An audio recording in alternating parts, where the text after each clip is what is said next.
ఆదాము నుండి యేసుక్రీస్తు వరకు ఉన్న కాలం దేవుని రక్షణ యోజనను తెలియజేసే మహత్తర చరిత్ర. బైబిల్ ప్రకారం ఆదాము సృష్టి సుమారు క్రీస్తు పూర్వం 4000 సంవత్సరాల క్రితం జరిగింది. ఆదాము నుండి నోవహు వరకు పితృకాలం కొనసాగింది. నోవహు కాలంలో జరిగిన మహాప్రళయం మానవ చరిత్రలో ఒక గొప్ప మలుపు. నోవహు తరువాత దేవుడు అబ్రహామును ఎన్నుకొని, నీలో అన్ని జనములు ఆశీర్వదింపబడును అని వాగ్దానం చేశాడు. అబ్రహాము నుండి ఇస్సాకు, యాకోబు, యోసేపు వరకు వంశము కొనసాగింది.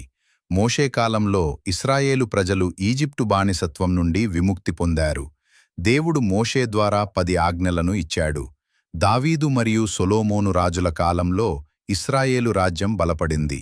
తరువాత ప్రజల అవిధేయత వల్ల ప్రవక్తల కాలం ప్రారంభమైంది. యెషయా, ఇర్మియా, దానియేలు వంటి ప్రవక్తలు రానున్న మెస్సయుని గురించి ప్రవచించారు. పాత నిబంధన మరియు కొత్త నిబంధన మధ్య 400 సంవత్సరాల నిశ్శబ్ద కాలం తరువాత క్రీస్తు పూర్వం 4వ సంవత్సరంలో యేసు క్రీస్తు జన్మించాడు. ఆదాము నుండి యేసు వరకు సుమారు 4000 సంవత్సరాల చరిత్ర యేసులో రక్షణగా నెరవేరింది.